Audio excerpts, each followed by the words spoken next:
দর্শক, আজকে আমরা চলে এসেছি বেনাপোল থানার শার্শা উপজেলার পুটখালি গ্রামে। দর্শক, এখানে প্রচুর পরিমাণে গরু এবং উট আছে, মহিষ আছে, এছাড়া বিভিন্ন প্রাণী এখানে পালন করা হয়। আমরা আপনাদেরকে বিস্তারিত তথ্য দেওয়ার একটু চেষ্টা করব।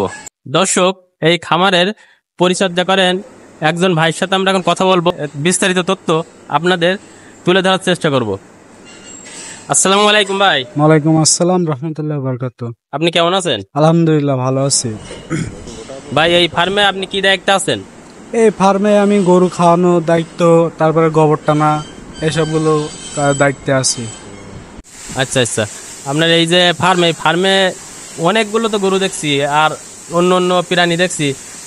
টোটাল এখানে গরু কতটা গরু আছে? টোটালে এই 600-700 মতো গরু আছে। আচ্ছা আচ্ছা, আর এখানে কোন কোন মানে প্রাণী এখানে চাষ করা হয় আর কি? যেরকম আছে গরু আছে, উট আছে, তারপরে কবুতর আছে, খরগোশ আছে, এই বিভিন্ন ধরনের এরকম জিনিস আছে এখানে চাষ করা হয়। মহিষ কতগুলো আছে? এই মোষ আপনার আনুমানিক 15-20টা 30টা মতো এরকম আছে। একটা একটা মহিষের তো দেখছি অনেক বড় বড় মহিষ। মহিষগুলোর ওজন কেমন হতে পারে একটা একটা? আনুমানিক 50-60 এরকম হবে, 100 কেজি এরকম। গরু এবং মহিষের হাতি দেন কি কি? যেরকম আছে ভুটির খোলা আছে, তারপর কুড়ো আছে, এইসবগুলো দেখা যাচ্ছে একসাথে পাইল করে পানির সাথে ওদের খাইয়ে দেওয়া হয়। আচ্ছা আচ্ছা, আর এখানে কয় বেলা খেতে দেন? এই একবেলা ধরো 3:30 থেকে খাওয়া শুরু করি, তারপরে বিসলি আছে, এই খাওয়ার পরে তারপর খাওয়ানো হয়ে গেলে, ওগুলো খাওয়ানো হয়ে গেলে তারপরে দিয়ে দেখা যাচ্ছে যে আমরা বিসলি দিয়ে দিই। ও আচ্ছা আচ্ছা, তারপরে একবেলায় খাই, তারপরে আপনার যে বিসলি ধরো রাত 8টা-9টা পর্যন্ত, কাল সকাল পর্যন্ত ওরা আবার সব বিসলি খায়। আবার ঘাসও আছে, এর সাথে আবার ঘাসও দেওয়া হয়।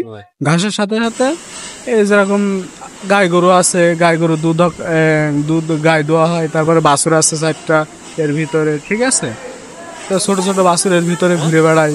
তারপরে দেখা যাচ্ছে সকালবেলা উঠে আমাদের গোল টোল ধোয়ানো হয়, অনেক কাজ।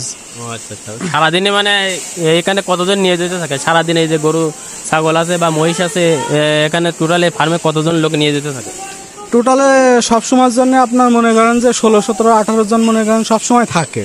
আর তারপর রাত হলে 2জন করে ডিউটি করে। একজন থাকে আপনার রাত 1টা পর্যন্ত, একজন থাকে ভোর 5টা পর্যন্ত ডিউটি করে। গরুর খেতে দেওয়ার টাইম হয়ে গেছে। কিছু খাদ্য এখানে আনছে, আমরা আপনাদেরকে দেখানোর চেষ্টা করছি। এখানে আমরা দেখতে পাচ্ছি দর্শক যে গুড় আনছে আর কি, গুড় সম্ভবত সেটা গুড় হতে পারে এই খামারের গরুর খেতে দেওয়ার জন্য। আর এখানে বস্তা আনছে, বস্তায় ভুট্টার গুড় বলছিল।